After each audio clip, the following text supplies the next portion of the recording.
In this video, I'm going to be reading you some stories from Best of Redditor updates while playing some Minecraft in the background.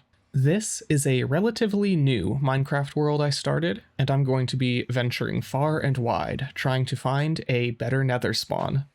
Hello and welcome to another Taylor Reddit video. My name is Taylor, I don't know what your name is, and I hope you enjoy today's stories and gameplay.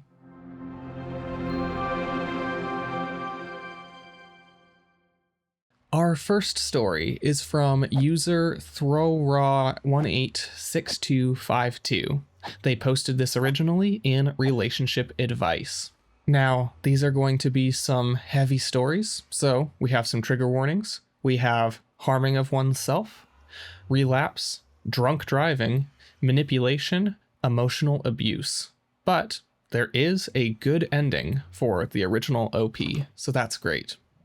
Anyway, let's get into these stories. Me and my boyfriend, I'm 21 female and he's 24 male, together for 3 years, live apart, but have had plans to rent together soon. Everything was perfect before this.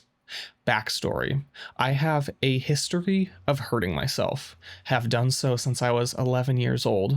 The last time I did it was 2 years ago.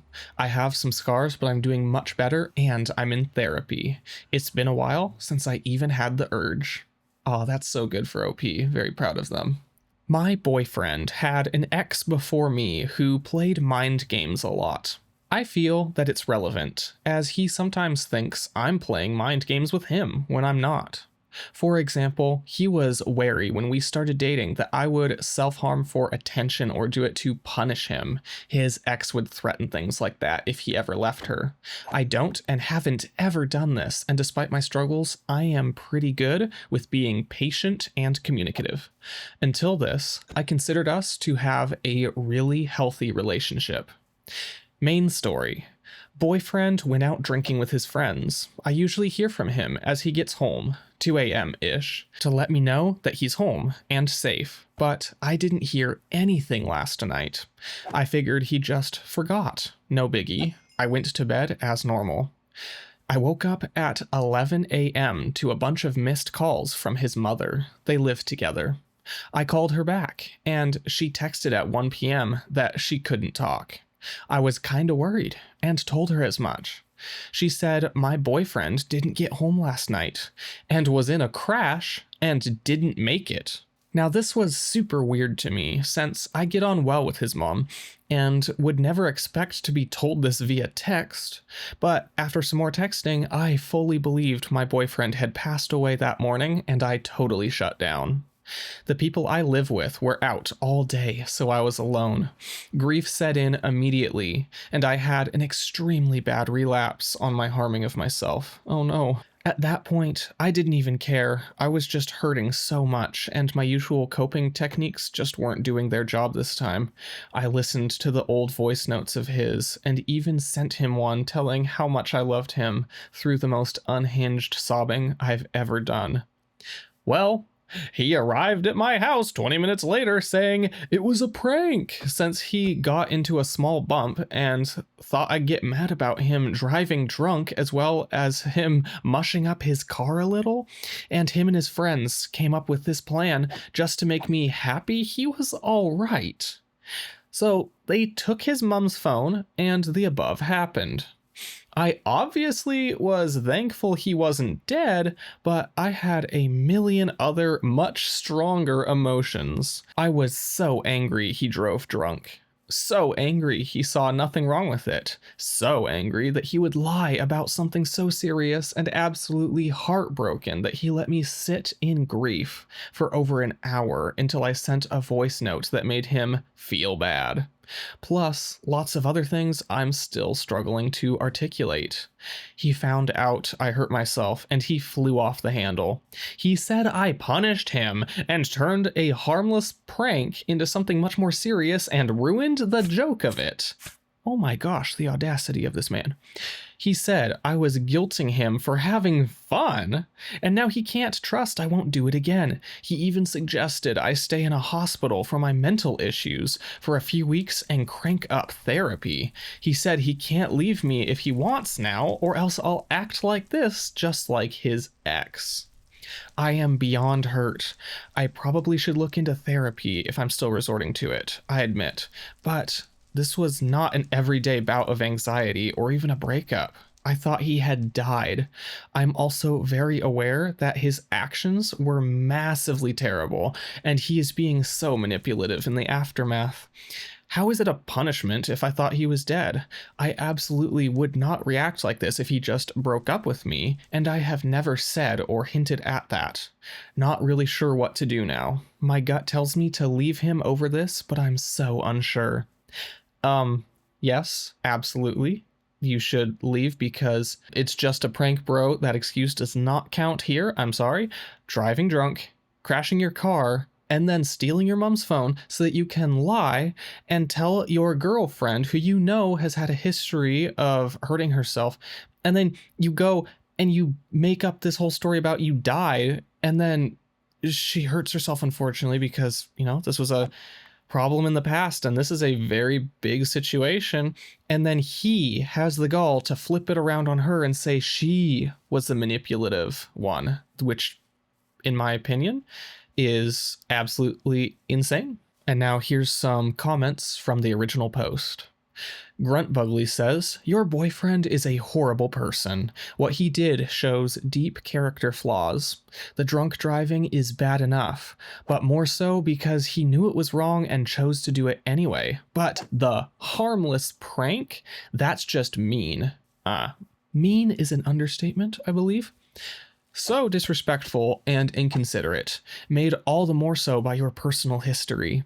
And speaking of the accident, did he just leave the scene of an accident while driving drunk, or was he late getting home because he got a DUI?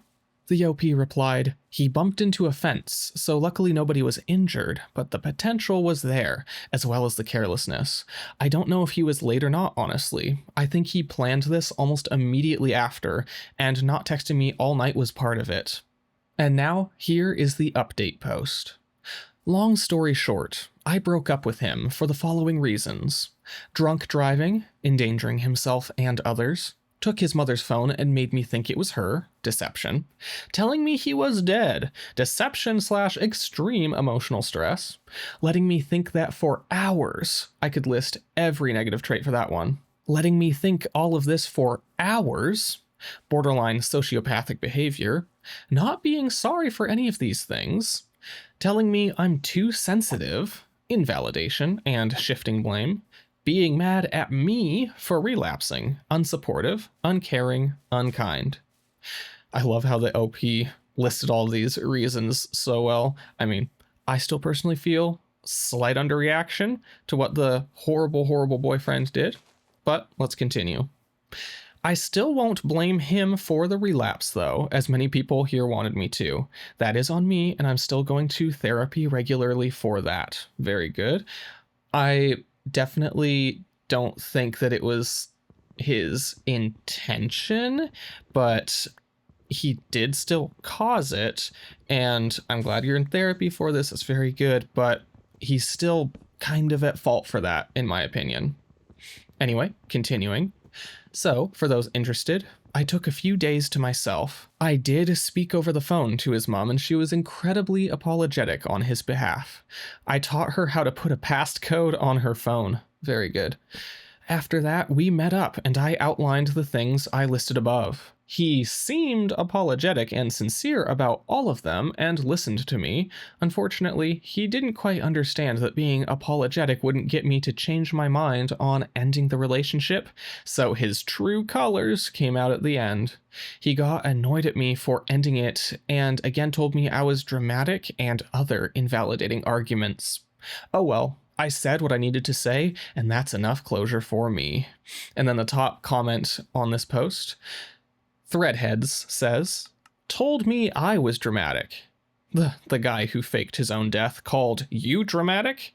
You couldn't hold a candle to this guy in the drama stakes. You made the right choice to dump him, and I couldn't agree more. Very, very good on the OP, and make sure you stay away from him for good.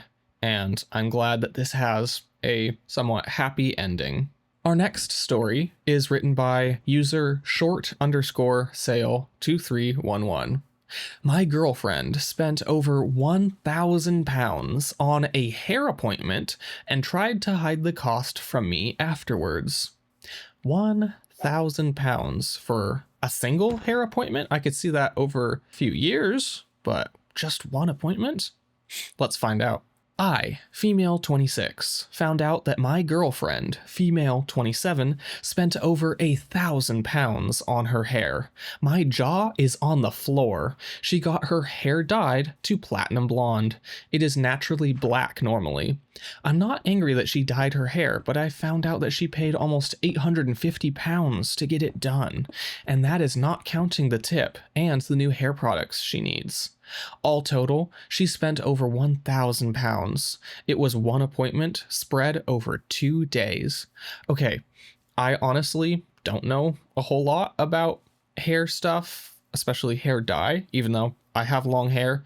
I have never dyed my hair. I'm not interested in dyeing my hair, but £1,000 or £850 specifically for the dyeing treatment itself to go from black to blonde. Is it really that expensive?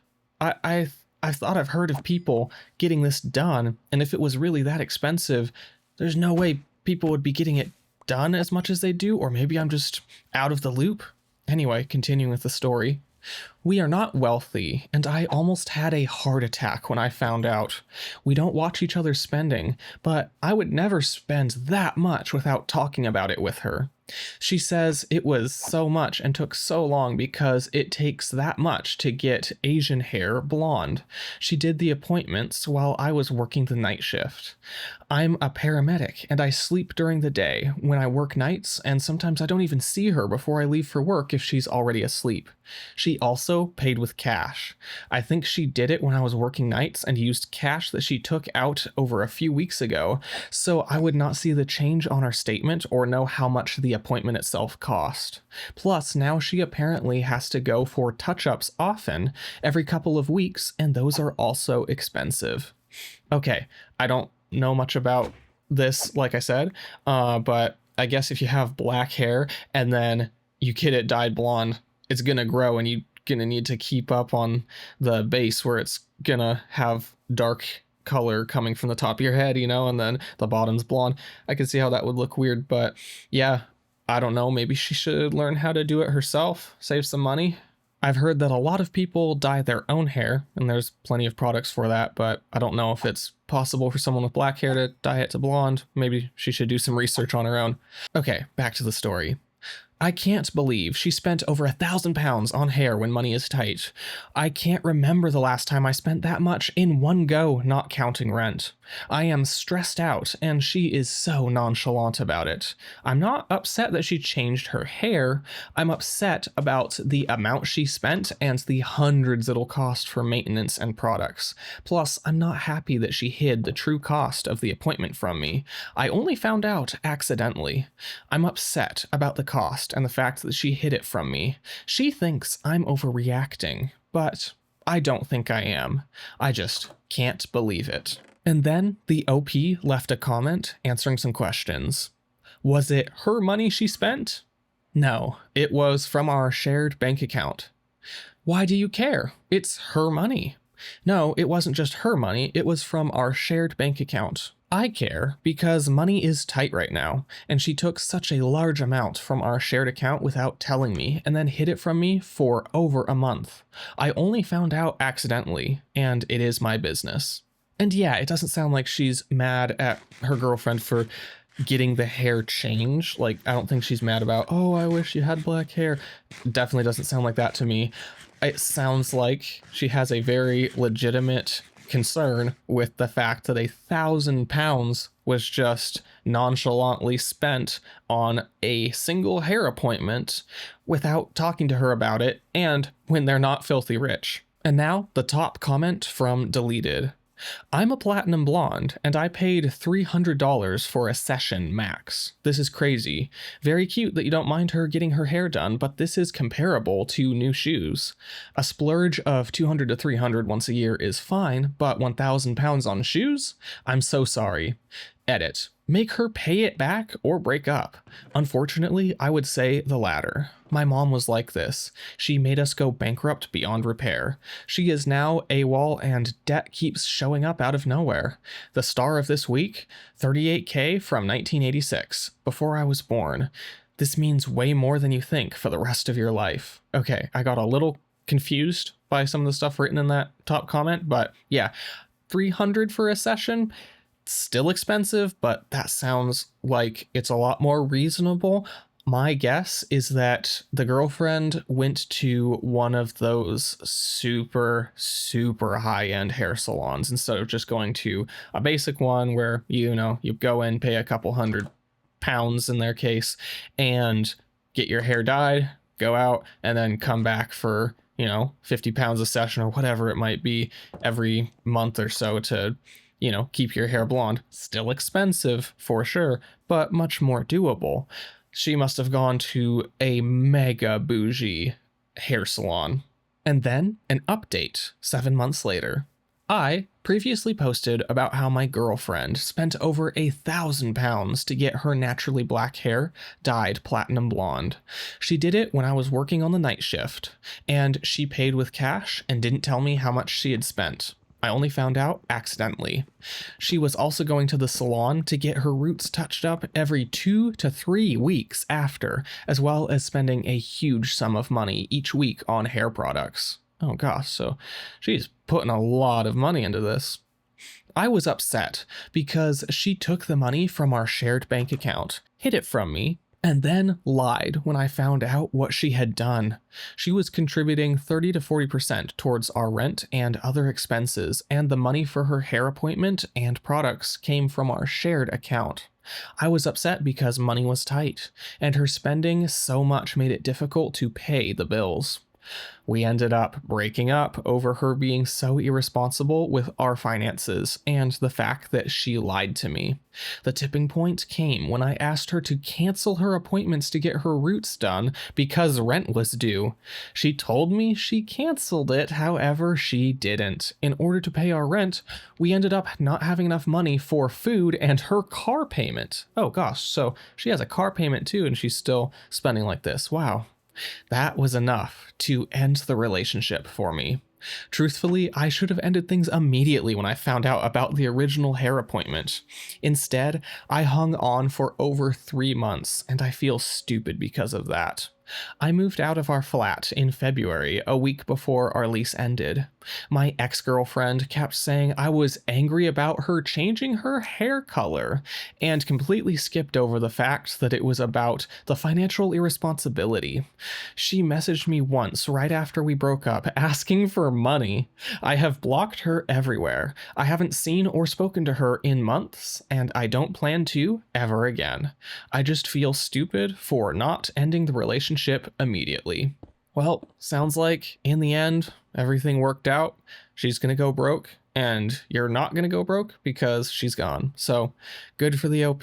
Glad that it ended decently, even though it was rough for a little bit. Let's get to the next story. This story was written by user mute_boyfriend. My 24 male girlfriend, 21 female, of 1 year is too embarrassed to attend a family function because she cannot speak. My wonderful girlfriend of almost 1 year now was born with malformed vocal cords. Despite an attempt at surgery, she is still unable to speak. I have never cared about that. I learned sign language, and even though it has been tough, I'm able to communicate with her. She can hear and comprehend English perfectly. She's always had self-esteem issues though because of this. She is incredibly attractive, and guys approached her all the time, but turned away when they learned about her disability. Oh, that's sad. We've been in an awesome relationship for a year now. I'm her first. I'm her everything. I've enjoyed every moment with her, and we're considering moving in together. Anyway, my sister's wedding is coming up. I need a date. I obviously cannot take anybody else. But my girlfriend, of course. But she's too scared of being rejected by my family. I keep telling her that nothing like that's gonna happen, but she's still so scared. Now, we've discussed about marriage and a future together, and naturally, it's time she met my family. Oh yeah, after a year? It's a bit overdue, man. Anything I can do to change her mind or help her? I don't want to force this on her, but eventually she'll have to meet my family. And then he posted an edit. So apparently my ex will also be there at that wedding, and she is single. Well, I don't know. I don't know if your ex is the problem. Not really sure why your ex is at the wedding. Maybe they're friends, you know. It happens, everyone intermingles, but I don't know if it's the ex she's worried about. It's genuinely a thing of like being scared to meet a family and worried that the entire family is going to judge you because of something going on with you, in this case her disability. But if the OP is really sweet like it seems like he is, then I'm guessing his family is going to be sweet, especially if he's constantly reassuring and he's not personally worried. Then I'm sure everything will be fine and everyone will be totally nice to her, but I can still see it being difficult. Now, let's get into some comments. You need to introduce your girlfriend to your family beforehand in a small and unpressured environment. This large family gathering is obviously too big for a first meeting and too much for her to deal with. Progress slowly, my friend. Don't push her if she's not comfortable. Okay, that does make sense. I like that, where first time meeting the family is at a big old wedding, that's a little stressful. I can see that. But then the OP replies to that, we land the morning of the wedding. Okay, so they live far away from his family, so it's kind of difficult for them to visit. I don't know, maybe have some sort of like video call meeting and then you can help translate, like she can sign and then you can translate and like she can at least meet the family that way. That's not optimal, but if it's that hard and they live really far away and you have to fly in a plane to get to them, I can see how that would be rough. Maybe you should have, in hindsight, plans to come the day before and meet the family, But then he continues in his reply, I absolutely do not want to push her. I totally get what a terrible social situation all this can become. However, I do have limited options. If it is too big of an event for her and too much all at once, it's all right with me. I just don't want her to feel bad about not meeting my family. That's all. Then someone replies, that's too much pressure for a first family meeting. Can you meet them on the day beforehand? Have them visit. Schedule another visit yourself. I cannot imagine if my boyfriend had my first encounter with his family, a huge wedding with hundreds of people for me to meet. That's nuts. So yeah, maybe they should schedule another trip, but that could be very expensive, or do a video call, or he might just have to leave her behind for this wedding just so she's not too freaked out, and then they can plan a much more chill event to just meet his immediate family, and that can happen in the future. That's probably the other option I would do.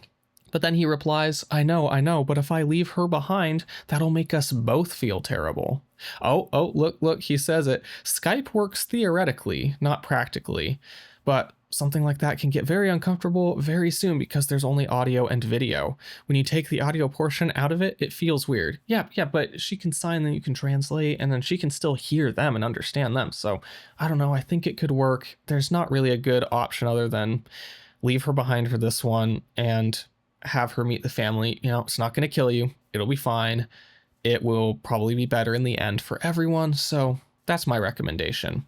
Oh, and then someone says Skype. And of course, I know this, things like Zoom, Google Meet, stuff like that, it all has messaging where you can type. So they said Skype has text messages. Let her use that to communicate as well. It'll only be awkward if you make it awkward. Be enthusiastic about your parents getting to talk with her. So yeah, I think a video call would probably be a really good method. But we're going to find out what really happened because 8 days later, we get an update. Hello people, thank you for your replies on my previous post. So with all the people screaming Skype, I thought it would be the right thing to do. So I hooked up a Skype call with my sister, her fiance, and my dad. My mom wasn't going to be there. My sister was nervous, but this was better than meeting them all at once face to face. Turns out it was a pretty cool idea after all. Look at me, Absolute genius. Just kidding. Everything flowed smoothly. My sister and my girlfriend have quite a bit in common, so they talked for a while. Oh, that's awesome. When their conversation stalled out, I had a chat with her fiance. He seems like a pretty nice guy. Then I had a long chat with my dad. You people have no idea how much this entire exercise benefited from my dad's presence. My dad is the kind of guy who always has the right words for any and every situation. He respectfully complimented my girlfriend on her looks and told me how lucky I am. This line had her grinning from ear to ear. After 45 minutes, we said our goodbyes. My girlfriend was really happy about it all, but she still didn't want to go to the wedding, so I didn't force that matter on her. She was obviously troubled when she got the news my ex would be there, but I told her there's nothing to worry about. So I'm going stag to my sister's wedding, but at least she got to know a part of my family. Well, that sounds nice. It seems like your family is just going to be really nice, and she's not going to have anything to worry about once she finally gets to meet them. I'd say after getting to meet some of them, like, I don't know, maybe try to go to the wedding, but, it's her decision. That's fine. No one should force her to do anything she doesn't want to do. And yeah, let's read the top comment on this last update. Make sure to contact your girlfriend often throughout the time you'll be there. She'll be uncomfortable with your ex being there, and while it's not necessary because you're not going to do anything wrong, it's still a nice gesture to never lose contact if you can help it. Oh yeah, definitely. Definitely sending lots of messages. Maybe if she wants it, you could send photos of things happening and send photos of your sister. I'm sure she'll want to see that. So, just keep in contact with her. Yeah, you might look a little bit rude being on your phone throughout the wedding, but I film weddings as a job. It's my career. And the amount of people just glued to their phones during the ceremony itself is ridiculous, and you probably won't stand out. And the OP replies, yeah, definitely. I'll keep texting her. And on general principle, I'll just avoid my ex. Well, it sounds like this guy is a class act. No one has anything to worry about. I think everything will be good, and I hope they have a nice, long, happy life together, and that their families can all be friends and know each other well, and that all the stress goes away over the years. Now, I'm sure you noticed we used Skype in this as an example quite a lot. And that is because this story was posted in 2014, back when Skype was a lot more popular. Now, of course, we use Zoom and Google Meet and stuff like that. But yeah, the days of Skype, good times. And yeah, this was 2014. So that's 12 years ago? I hope they're doing well. Our next story is by user Eloise, and it was posted to Am I Overreacting? We have some trigger warnings for this: infidelity and deception. Am I overreacting? I contacted the woman in my husband's phone. Oh no. Hi everyone. I, 21 female, recently discovered a suspicious contact in my husband's, 23 male, phone and decided to contact her. This is a bit of a story, so bear with me. Also, wow, 21 and 23 already married. They're young. It started a few months ago, the shady phone business. Lock screening when I'm around, not allowing me on it anymore. You get the gist. About a month ago, we were running errands in a different town, and because we were nearby, we decided to pop by his grandparents' house for a visit. He had a contact named Grandma, and a different woman picked up. At first, I would have assumed a potential PSW or some sort of helper, despite them having no present issues. However, my husband reacted in a very weirdly shocked way and ended the call immediately without responding to the woman. All she had said was, "Hello?" Then he got weird with me, asking me, "Who was that?" and saying, "That was so weird. I have no idea who that was." I shrugged it off, making a mental note to check on it later, but not to ruin the day we were having. I searched his messages. I didn't find anything. I didn't dig far, though. Yesterday, we were traveling. He asked me for GPS directions on his phone, and I saw that same contact in his recently searched, like in the taskbar search on iPhones that immediately bring up an app or contact. I inquired, asking if he had figured out who that contact was. He said no. I then questioned, Why does it show up that you contacted them recently? And he freaked out on me, like he actually lost it. He was yelling, demanding that I show him where it says that, insisting that he hadn't. His defensiveness is a huge red flag to me. Yeah, no kidding. I asked him, so when we get to X place, you're okay with me calling that contact? He got even more mad, but agreed nonetheless. When we arrived, I phoned the number off his phone, and it rung until voicemail. What struck me is that there was no voicemail intro, no identifier, just the immediate beep to leave a message. I called the number this morning off my own phone and she picked up. She refused to give me her name, even after I explained the situation, that I found her contact in my husband's phone. She insists that she has been married for 20 years and has never met my husband. However, like I said, she was really rude and wouldn't even introduce herself after I spoke. It was a super brief 5-minute call. She hung up on me after I apologized for calling. I found this really off-putting for them to both respond with aggressive defense. I tried reasoning by thinking maybe my husband typed his grandma's number wrong, maybe only one digit off. But then I'm thinking I've witnessed him contact her before, so where did her old contact go? I'm thinking of going through the phone deeper, but I'm worried that I may be overreacting. Bro literally saved his sneaky link, his side piece as grandma in his phone. That is wild work. We've got a top comment here from Expressed Akan Hey 93. No idea how to pronounce that. Here's the perspective of the woman who was once called. I was in a relationship for a year with a man who told me he was single until his girlfriend of 10 years that he was living with called me.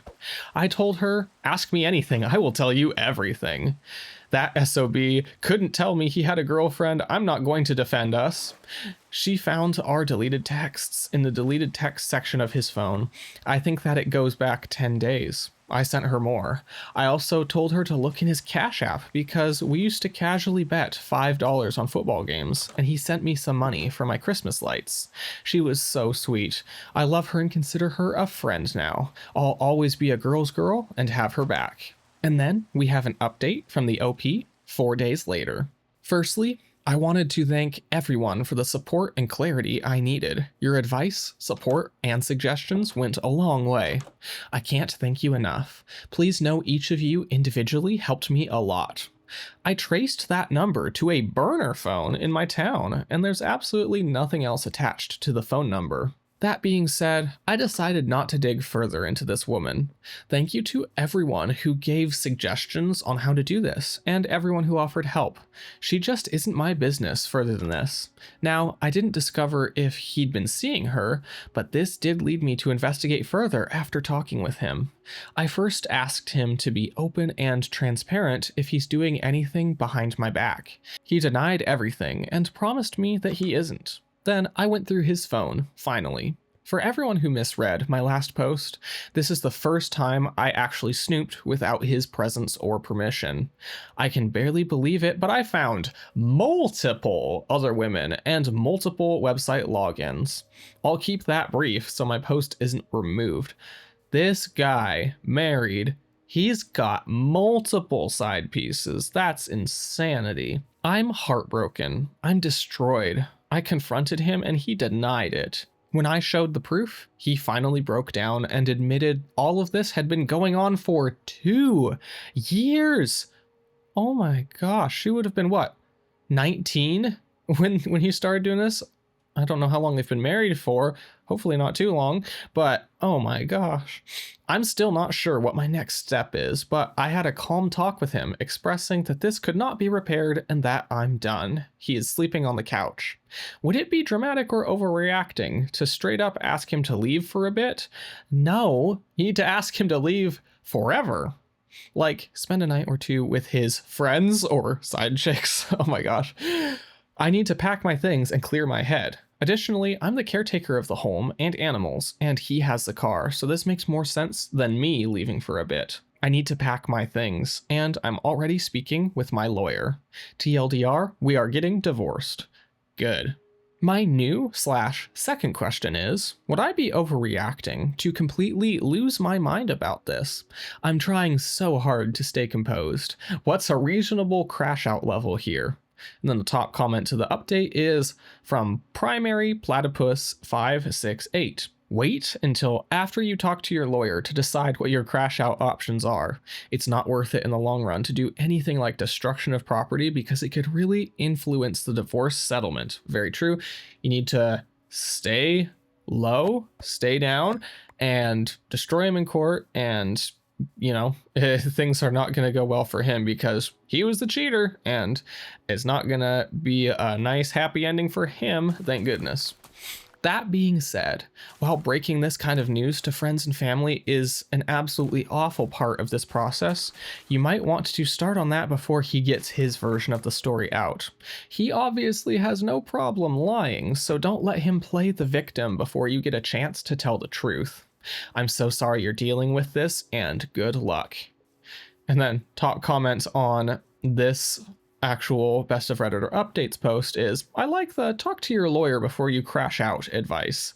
That is very, very true. And yeah, I just hope everything goes well for her. This was actually very recent, July 30, 2026. So she's in it right now. Poor person. And gosh, they are 21 and 23.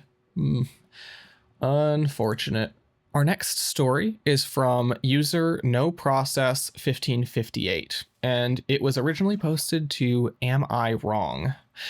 Am I wrong for punching my stepfather after he opened and drank a bottle of scotch my dad got me to share on my 21st birthday? My father passed away 8 years ago. My mom remarried 5 years ago.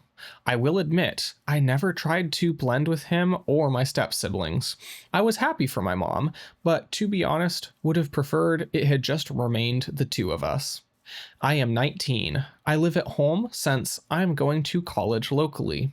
My father had a bottle of scotch he bought when I was born. It was kept in a cabinet down in our basement in my dad's area.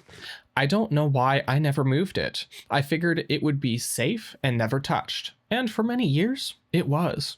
I don't know why he felt the need to open it, but he did. I admit I lost my cool, and I did punch him, but he has never touched anything down on that side of the basement, yet he suddenly forgets and goes for the one he knew meant everything to me. Oh, okay, so if the guy knew, absolutely insane, because I was going to say, maybe the guy didn't know, and he was just like, a bottle of scotch. Okay, but sounds like perhaps maybe he's an alcoholic and needed his fix and went and grabbed that even though he knew it was important to you, or maybe he's just a horrible person and was happy to see what it would do to you. Anyway, my mom is upset because he did call the police and wants a restraining order against me. Cops took the report, asked me some questions, and left it at this. That happened about 5 hours ago. Here to vent and maybe have my eyes opened. My mom wants me to apologize, but I don't feel bad. I actually felt good, like I got some level of control. He's not a bad guy, per se, I guess, but after my half-siblings were born, I was pretty much forgotten. Raising twins is not easy, and with me being so close to 18 when they were born, I guess they figured I was okay. Maybe I'm just being a bad person. I don't know. And then, top comment said, "You're not wrong, but context matters between it being an honest mistake or a deliberate act. Did he know the significance of that bottle, and was it kept in a special location? I once did something similar on accident because I simply didn't know." The LP replied, "He claims he did not know, but he has never touched anything in that corner and has lived with us for years, and he knows how important that corner is to me." Commenter 2 says, "Did he do it knowingly, or did he not know it was given to you by your father?" OP says, He may not have known that that particular bottle had importance, but has never touched anything in that corner of the basement because he knows that is my father's corner. He has never touched anything in that corner for years. Why did he suddenly feel the urge to touch and open stuff now? He could have just bought his own booze. My mom and him claim it was an honest mistake. I'm having a hard time believing that. Go years without touching it, but suddenly want to touch and drink stuff? Commenter 3 says, violence isn't the answer. That being said, everyone who's asking if they knew your dad gave it to you, it doesn't matter. The scotch was in the basement, untouched, and quite obviously not his. He knew he didn't buy it. He knew he didn't put it there. For whatever reason, he felt entitled to something that was not his. If he's been around for 5 years, I'm also sure he knew something about the meaning behind the bottle. OP replies, this is what gets me, and my mom and him claim it's an honest mistake, but he knows how much that corner means to me. Why not just go buy some of your own? Why purposely go through my dad's corner? I don't drink, but doubt stuff sitting around for 19 years tastes all that great either. Okay, I don't know. It sounds like this guy overstepped, and yeah, of course, punching him, that's a bit of an overreaction, especially if he's not like this terrible, horribly abusive guy. I don't know if a punch was a good thing, but yeah, just a big unfortunate situation. Now we have an update about 9 hours later. My stepfather is going through the process for this order, the restraining order. Mom said that she's taking him to the notary. She asked me to apologize so we can smooth things over. I told her I would only apologize if he could tell me why, after all these years, he decided to go touch and drink an entire bottle of scotch in a single sitting. My dad was a drinker, and even he never did that. My mom said I have no right to make demands of him. It seems some think that it was just forgotten about. It was not. I turned a small corner of our basement many years ago into my dad's spot. I have his urn with other odds and ends, like his sports memorabilia, favorite drinking glass, his shot glass collection, and his liquor cabinet, with his chair that was in the living room. Now, did he know the significance of said bottle? Maybe not. I don't talk to him much. Mom 100% knew.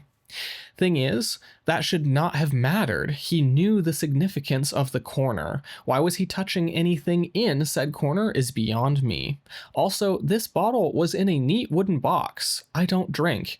And if you're looking to drink, do you honestly go for the one in the box, or would you go for the unopened ones? I will look into the value.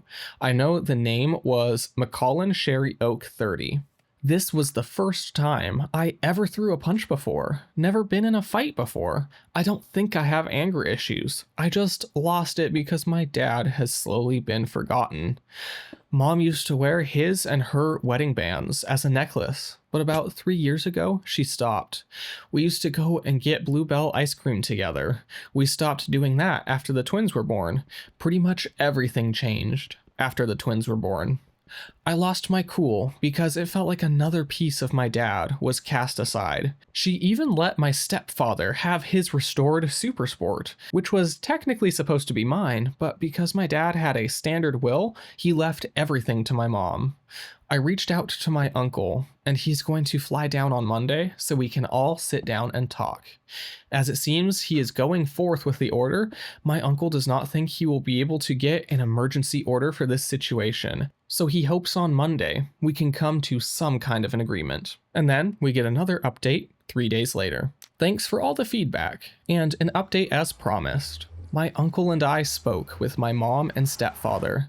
First, my uncle called BS on my stepfather and said he had been drinking it over time. He did ask what his endgame was. Refill it with something cheaper? My stepfather did not say anything. He also told my mom off. He said my stepfather may have an excuse, albeit a bad one, but it's still an excuse.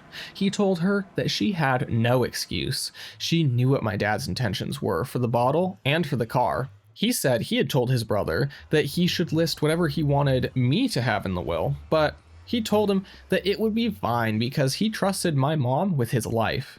He also questioned why I was paying for school when my father had a sizable life insurance policy, which I was unaware of, but also tracks because my mom has actually never gone to work. Oh wow, so they're just screwing this poor kid over. And then, yeah, I can see why he had an outburst. This wasn't just one thing, this is a lot of stuff. Either way, I probably don't have much claim to that either.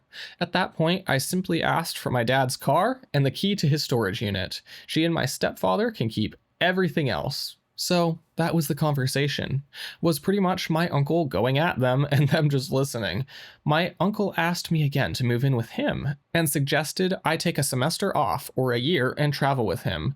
He said he would help me with school. He told me some stories, and it seems my mom and dad's side of the family did not get along, which is why we moved to Texas, where my mom is from. Either way, I am okay with everything. Oddly enough, I do not hate or even feel angry with my mom, just numb, I guess. I hope with time maybe we can fix that, but for now, I'm going to avoid contact with her and them altogether. Staying with my uncle at a hotel, and we will start packing.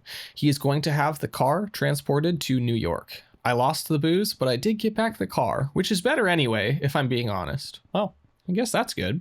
My uncle said not to worry about the order of protection if he gets one. If push comes to shove, he will hire an attorney for me. So yeah, not a bad outcome.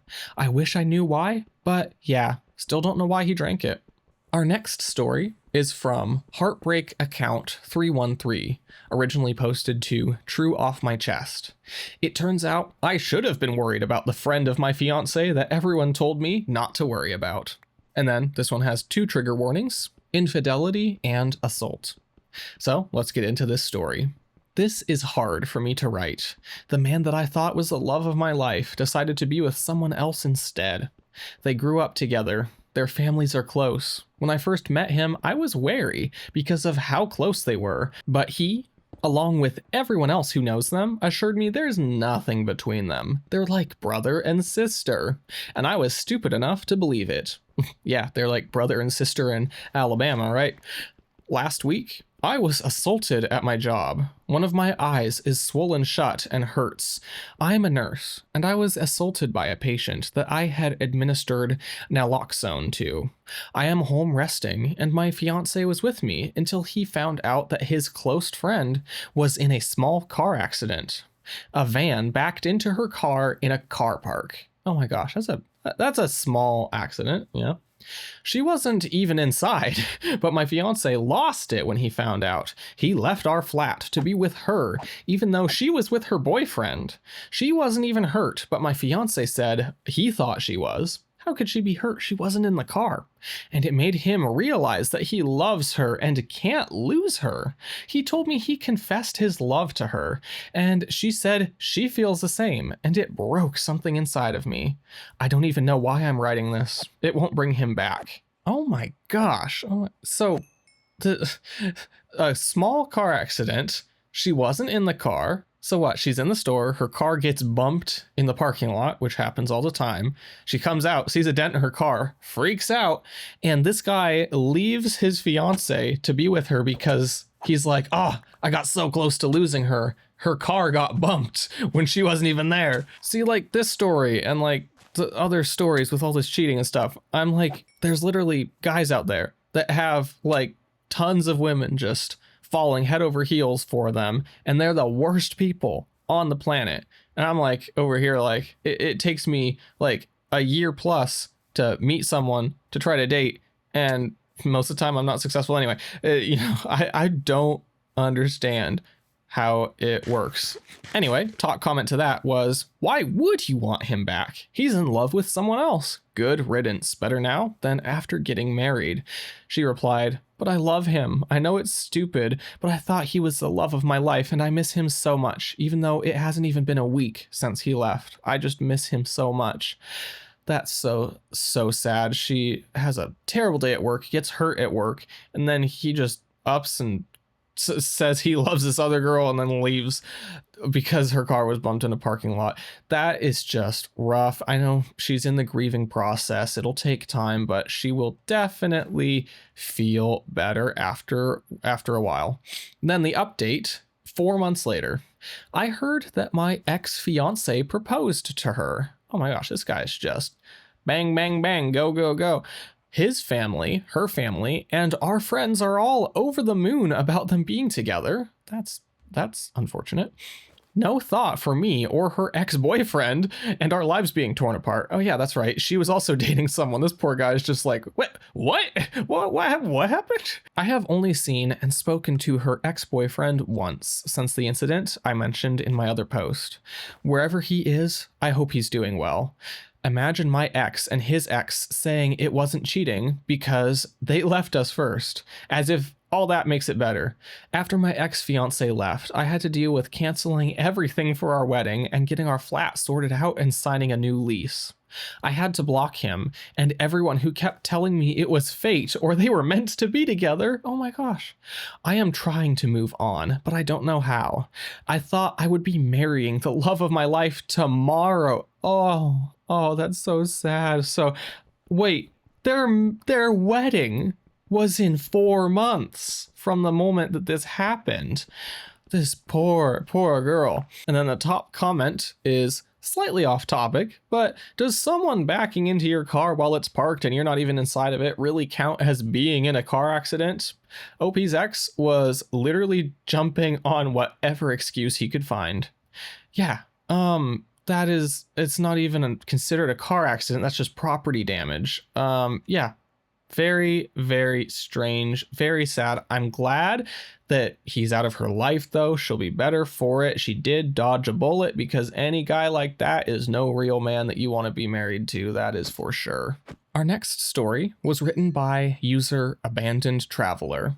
I, 29 female, am traveling overseas to meet my online boyfriend, 38 male, in a week. He just said he had to cancel. I made a new account for this post. I will try to not make this a ramble fest. I'm freaking out and I don't know what to do. I met someone online through r/pen pals about 5 months ago. It started off just getting to know each other, and it turns out we had a lot in common and were really compatible. I think it's safe to say we fell for each other. It quickly turned intense, and we shared every single intimate detail about each other. Oh my. We were both in serious relationships that fell through, but some time had gone by for both of us. My 7-year relationship ended about 10 months ago, 5 months before we met, and his 4-year relationship ended 4 months before we met.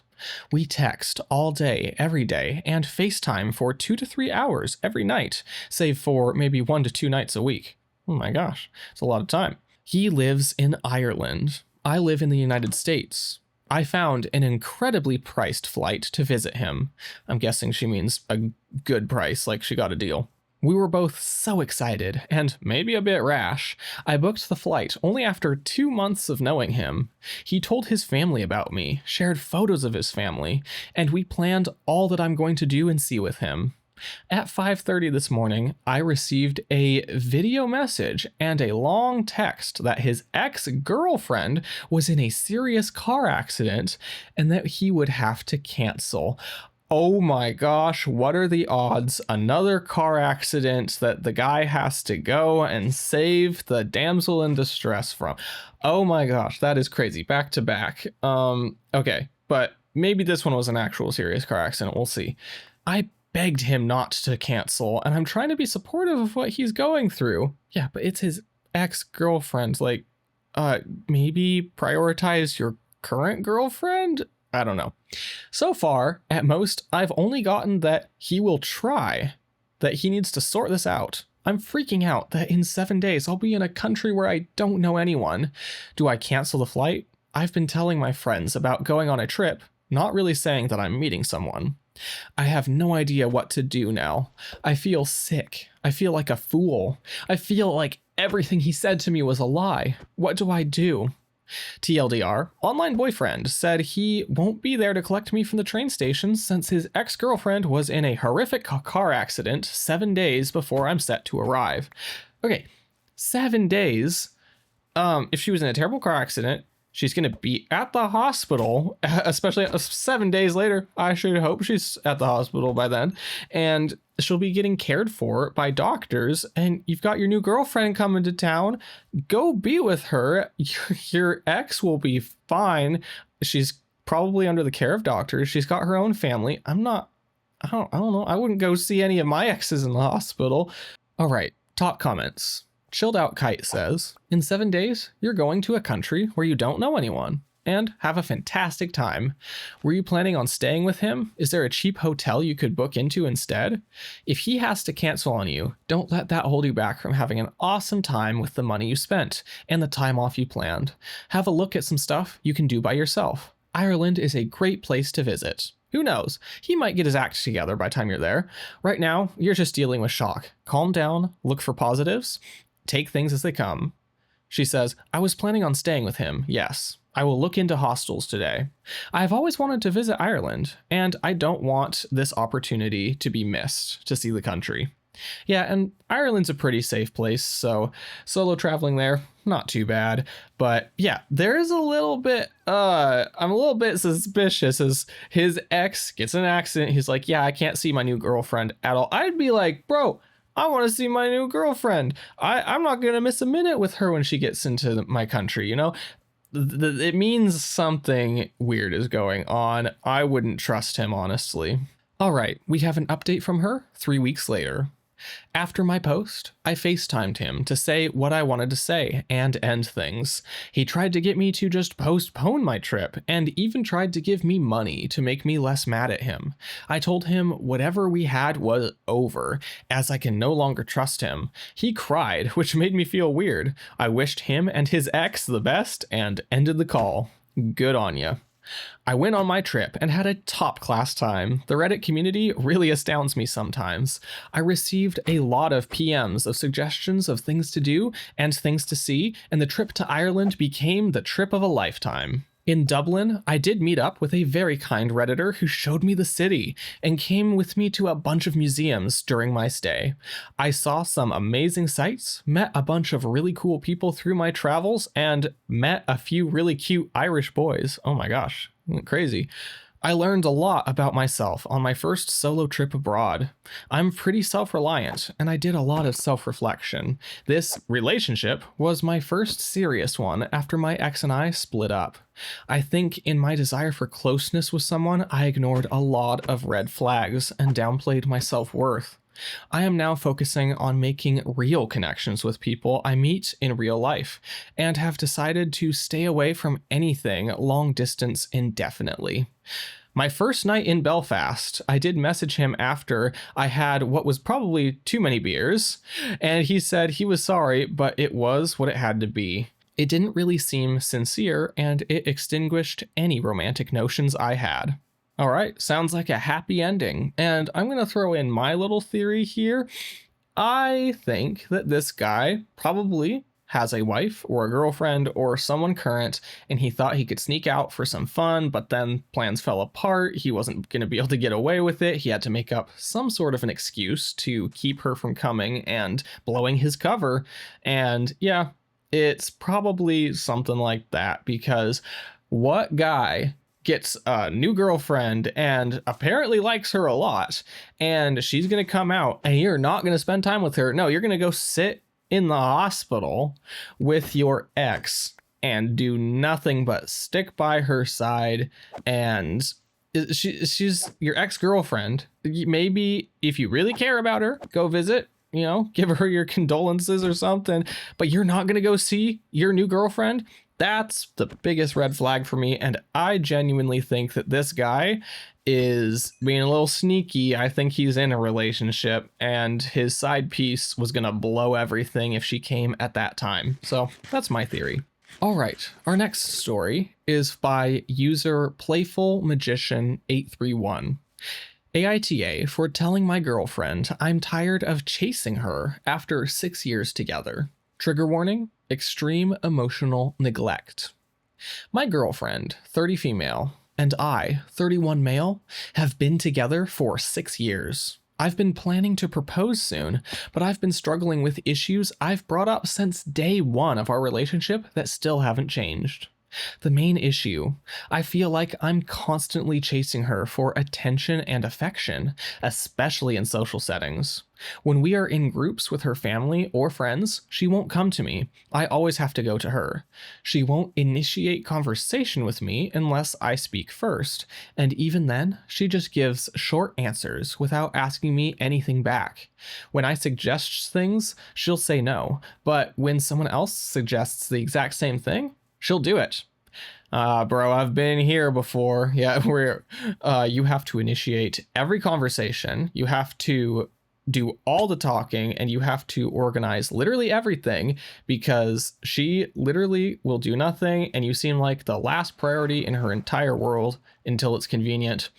I've been there. I've done that. And funny enough, this is on dating apps as well, where basically every conversation, I'm over here carrying the entire conversation, and all I ever get back is 1 or 2 word responses. And that's when I close the match, get rid of it. You know, it's not worth my time. We got to find people who actually care about us and want to talk with us at the bare minimum. So yeah, been there, done that. What makes this harder is that she's bubbly and engaging with other people, but cold towards me. It's like she saves all her warmth for everyone else. I feel like she always prioritizes her convenience instead of our relationship. Some examples of what I mean. We usually meet closer to her place, 2 hours commute for me. Even for my birthday celebration, we plan each other's birthday. She still wanted me to travel to her area rather than meeting somewhere more convenient for me. At social gatherings with her family, she'll leave me alone without saying anything, even though I don't know her family well and was expecting her to include me or at least stay with me, or check in with me from time to time if I'm alright. When our relationship was struggling and I was about to break up, I suggested couples therapy, which I offered to pay for. Her first concern was that the location was inconvenient for her. I've raised these issues repeatedly over 6 years, but nothing has changed. Recently, I sent her a message saying that after 6 years together, I don't want to feel like I'm still chasing her or courting her, and that I'm not going to pursue her all the time anymore. Her response was just a question mark. And then silence. It's been over a day and she hasn't messaged me. Historically, I've always been the one to reach out first and apologize, even when I'm the one who's hurt. Oh my gosh, he's telling the stories of which I have lived. But yeah, a question mark as your only response to that. Bro, she does not love you. She does not even like you. I decided not to respond to the question mark text because I felt like that would just be chasing her again. But now I'm second guessing myself. Was I too confrontational? She's never been in a relationship before, so maybe she doesn't understand what she's doing? AITA? Thank you guys for all of the advice. I'm now starting to see how dumb I am for not considering to end this sooner. I will not message her and will give an update if she ever reaches out. Also, in info I wanted to add, I lost my father 2 years ago, and I've been struggling with depression. I guess part of the reason I put up with this is I really didn't want to lose another important person in my life. Oh my gosh, imagine being with someone for 6 years and they just leave you on a question mark text. Then the OP clarifies, this is mostly in social settings, but it's fine when it's just the two of us. We were happy the past years, although yes, she does indeed have selfish tendencies, and I'm at my limit about this issue, I guess. Yeah, definitely, I get that. Been through that of like, I'm the one who has to do all of the driving and has to do all of the, effort in the relationship. Been there. It's not fun. Doesn't feel fair. You need things to be somewhat fair for a relationship to work. And also, you're saying it's only in social settings. Maybe she's embarrassed of you. That could be a potential. And if it's fine when it's the two of you, okay, I could see that being a thing. What's getting me is that she just sent a question mark and nothing else. It's just, of course, a huge pet peeve for me, people who don't actually communicate and talk about things, and people who write one-word texts or give one-word responses. I do not put up with that anymore. I'm like, yeah, if you're gonna be like that, you're not in my life. So yeah, I can definitely see people being a little bit more distant when out in public. Maybe they don't want to have any PDA accusations, but I don't think he's asking for that. I'm thinking he's just asking for her to not abandon him, leave him out in the cold, but, maybe that's just a misunderstanding, although he's talked to her about it and she refuses to change. So maybe you're just not good for each other. But yeah, I'd dump her just over sending a question mark and leaving it at that. And, I would have dumped her a long time ago, honestly. Next, we have a small update from the OP the next day. He says, I couldn't help myself. After she ignored my vulnerable messages for 2 days, I reached out again last night with messages explaining how hurt I was by her dismissiveness and asked if she wanted to meet up. I also told her that I think we have an anxious avoidant attachment dynamic and sent her videos and detailed explanations about it, hoping she'd finally understand where I'm coming from and maybe even give us a starting point on how we can fix the relationship. Her response? She completely ignored everything and said to me, I'm going to insert the mall we usually meet at. Anyway, you can come if you want. Bro, she does not like you. Get out. So, even after pouring my heart out, after feeling dismissed and invisible, she dismissed me and made me feel invisible. Again, it really hurts. I'm meeting her today. I know everyone's going to tell me I'm an idiot, and you're probably right, but I need to do this face to face. I'll break up with her. Oh boy, hold up, hold the phone. 2 months later, update, final update, we are engaged. What? Okay. Sorry for raising my voice. I'm just a little surprised. Anyway, let's read this update. I know, 99% of you told me to break up with her. Honestly, I don't blame you based on what I shared. Some of you will probably be very disappointed reading this, but just hear me out. Yeah, everyone's disappointed in you, bro. During the meetup, after the small update, we had the most honest conversation we've had in 6 years. She was open and acknowledged that she might have a dismissive avoidant attachment style stemming from past trauma. I was actually the one who brought it up and shared resources about it, and it just clicked for her. Something she'd never really considered before, but it was dead on. We're committing to couples therapy together, and she's also open to individual therapy for herself. And yes, I proposed and she said yes. No, it's like it's like the Interstellar meme where he's in, the what do they call it? The string theory looking stuff, and he's like looking at himself in the past and he's like, no. Because even through all of this, I realized I can't imagine my life with anyone else. Even in moments like these, I still choose her, and I really love her so much. I'm going in with clear eyes, though. I'll keep communicating with my needs, and I'm hopeful that with the work we're both putting in, we can finally break the cycle we're stuck in. Thanks for the advice. Either way, it genuinely helped me have that conversation. Bro, okay, maybe you could stick with her, maybe don't break up with her, but do not propose yet, man. Like, wait and see if she gets better and if you guys start clicking together more. Like, if you've been to couples therapy and she's been to therapy and things are actually getting better and you think that things are going to be fine now, maybe propose then, but don't propose and then, hope that things get better. I'll bet the tone she had when she said yes to him proposing, she was probably like, yeah, sure thing, bro, I'll propose, or I'll say yes to your proposal. And they shook hands afterwards, And now, in a moment that we all expected to happen, a very predictable update 5 months after the proposal update. And he says, I stupidly ignored all of your advice and went on with the proposal, being hopeful of the self-awareness my girlfriend showed during my heart-to-heart talk with her. I realize now that this was a mistake. It's really not a good idea to love someone's potential instead of who they are currently. Bro is opening his eyes. He is seeing the light, finally. What happened after is she never made any concrete steps about the therapy she was promising me, and she just went back to her avoidant tendencies, ignoring my needs. Even with all that, I was still willing to push through with it. That was stupid on my part, I admit. The last straw for me happened just last Sunday, when we were on a pre-wedding tradition in our country where the families of the couples would meet up and bond, and where the couples would proclaim their love for one another. She said in this event she doesn't need a man to be complete, and that I'm just a nice bonus for her. Also, that she's the type of person not to feel butterflies in her stomach or excitement in the relationship, but she appreciates my consistency. Oh my gosh.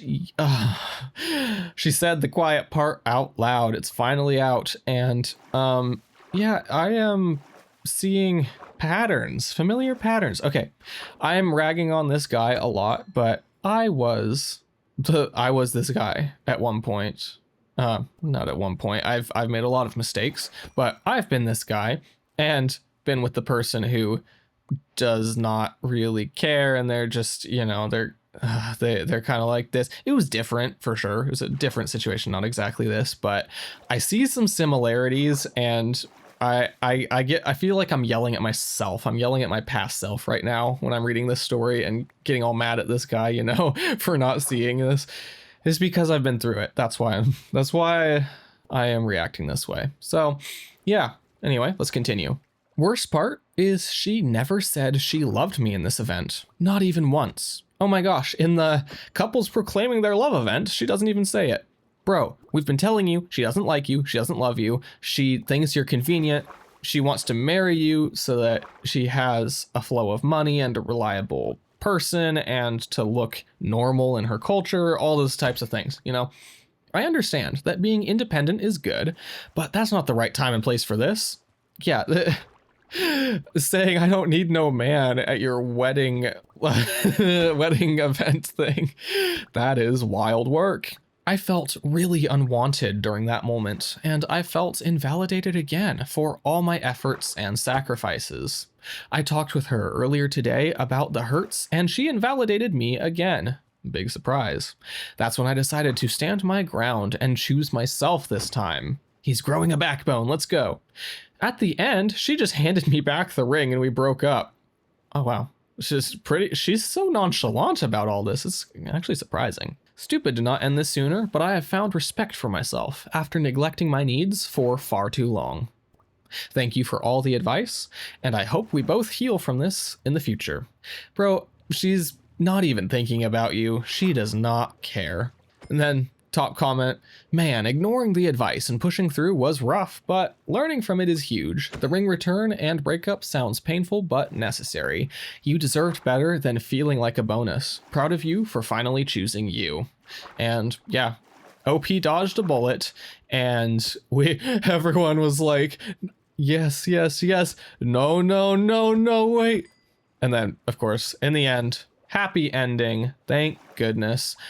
Oh man, that was a roller coaster of a story. Wow. Our next story is from user throw RA8424209. My 34 male ex-wife, 32 female, divorced me after she got cancer, so she could be the one to leave first. Now she wants to come back. Should I give her another chance? I met my wife, I'll call her Anna, during our first year of university. We dated through university and got married right after her graduation. Things were happy for about a while until Anna discovered a lump in her right breast. I encouraged her to have it checked out. She was reluctant to do so, but ultimately did because breast cancer runs in her family. And sure enough, that is what she had. The good news, if it can be considered good news, was that the cancer she had was extremely treatable with chemo and radiation. Based on her family history, her doctor also recommended a double mastectomy for her. This put Anna in a really dark place. I suggested she go to therapy, but she outright refused, and she never wanted to hear me suggest that again. So I did my best to be encouraging and supportive to her. I took time off work to be at every appointment with her. I took on 100% of the household chores, both inside and out. I did all of the shopping. I drove Anna everywhere she wanted to go. I planned out special dates for us. I gave her an hour-long foot massage every night. I literally did whatever I could. Man, sounds like this guy is a class act. Very good. A lot of times when people have a loved one get cancer, especially when the man has his wife get cancer, especially breast cancer, he'll oftentimes divorce her or leave because of it, but sounds like this guy is not that type of guy. And also, if she's like really like concerned about things, like I know there's a lot of treatments for people after a double mastectomy that you can, restore, make someone, feel more comfortable in their body, if you know what I mean. There's a lot of stuff. There's a lot of options for people. So it's not the end of the world, but this guy sounds like he's going to stick by her side no matter what she decides to do after the procedure. But obviously from the title, we know it's not going to be that cut and dry. About 6 weeks into her treatment, Anna brought up the idea of going to stay with her sister Sarah for a week. This honestly relieved me as I was burning the candle at both ends, trying to accomplish everything, and I thought some time apart would help us both. 2 nights into her stay with Sarah, Anna called me and told me she wanted a divorce. She said she had read a lot about men who abandon their wives when their wives get sick, and that she was determined to leave me before I could leave her. I can't put into words how much this crushed me. I loved my wife. She was my everything. I begged her to reconsider. I told her I had never thought of leaving her, not even once. I asked her, again, to go into therapy. She refused again. I asked her to go to couples therapy with me. She wouldn't. I asked her what I could do to convince her that I wanted to stay. She said there was nothing. I am a man, and therefore I would leave. End of story. Wow, that's very judgmental. This guy has not shown signs of doing that. I know a lot of men do. It's a very high statistic, very sad, but those guys are probably not angels the whole time, like doing everything and trying to help. They're usually the awful people who are like, yeah, you've got cancer, make me a sandwich, you know what I mean? The divorce took about a year because of where we live. Thanks, COVID. But eventually everything was finalized. I ended up selling the house and splitting the proceeds between me and my now ex-wife. I didn't want to stay in that town anymore, so I put in a transfer request at my job and ended up moving to a new town about 2 hours away. For the past couple of years, I've been focusing on myself more. I got a dog. I've been on a few dates, but nothing serious. I picked up hiking as a hobby and started gardening. You know the meme of, oh, dad's taking the divorce well? This guy actually is. He's thriving. That's great for him. Out of the blue, Anna called me 3 weeks ago. She said she'd been in town on a trip with friends and saw me, and all of her old feelings rushed back. She said she was sick and out of her mind at the time, and I couldn't hold her words or her actions against her. She didn't have brain worms. She had cancer.